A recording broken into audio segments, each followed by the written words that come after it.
Hoyer says Obama could strike Syria without Congress vote. Bloomberg. Bloomberg.com. BusinessWeek.com. Bloomberg TV. Premium. Professional products. Bloomberg Anywhere. Bloomberg Tradebook. Industry products. Bloomberg Briefs. Bloomberg Government. Bloomberg Law. Bloomberg BNA. Bloomberg New Energy Finance. Bloomberg Sports. Enterprise Products Compliance Solutions. Data Solutions. Technology Solutions. Trading Solutions. This site uses cookies. By continuing to browse the site, you are agreeing to our use of cookies. X. Markup Snapshot US. Europe. Asia.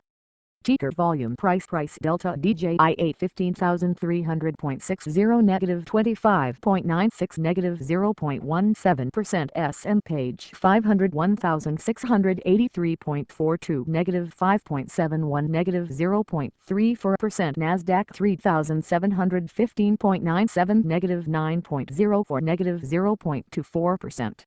Ticker volume price delta S0XX 52861.6 for negative 0.43 negative 0.02% FTSE 106577.16 negative 11.8 to negative 0.18% DAX 8507.33 plus 13.33 0.16%.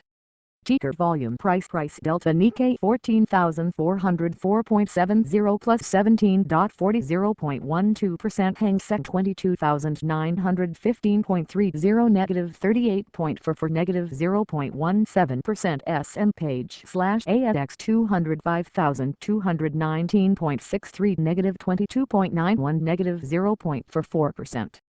Bloomberg. Our company. Professional. Anywhere. Home. Quick. News. Opinion. Markup data. Personal finance. Tech. Politics. Sustainability. Luxury. TV. Video.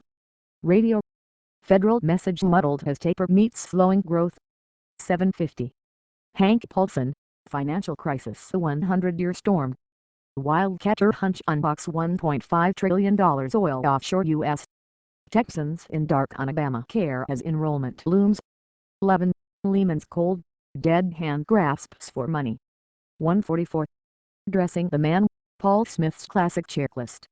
Hoyer says Obama could strike Syria without Congress vote. By Julie Hirschfeld Davis, 2013-09-13 T04:00:51Z. The second-ranking House Democrat said President Barack Obama has the authority to use military force against Syria without returning to the U.S. Congress for approval should diplomacy fail to compel the Syrian government to surrender its chemical weapons arsenal. Democratic Whip Steny Hoyer of Maryland said neither he nor House Minority Leader Nancy Pelosi, a California Democrat, believe the president is required to come to Congress in this instance, and could act on his own. Hoyer, in an interview on Bloomberg Television's Political Capital with Al Hunt that airs this weekend, also said House Republican disarray on strategy in battling Obama over the federal budget and raising the nation's borrowing limit makes a government shutdown at month's end more likely. On Syria, Hoyer said only a brief window exists for Russia to prove that its bid to require Syria to give up its chemical arms stockpile to avert a U.S. military strike is real, certainly not longer than weeks. If the effort fails, Hoyer added, Obama's hand would be strengthened in taking military action if Congress explicitly empowered him to do so. If we passed a resolution, he'd have a stronger hand, Hoyer said. But having said that, neither the Russians nor the Syrians ought to conclude that the president is without authority to act. Extra mile.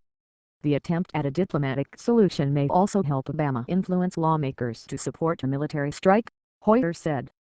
People would say, well, he went the extra mile, he reached out, he took the diplomatic course that people had been urging him to take, and it didn't work, Hoyer said.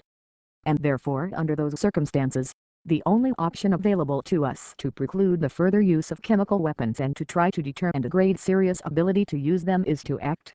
The Senate Foreign Relations Committee approved the resolution authorizing military force against Syria, and the Senate was prepared to vote on the measure this week. The resolution appeared to face growing House opposition. Then, when the prospect of a negotiated settlement arose, Obama said in a national televised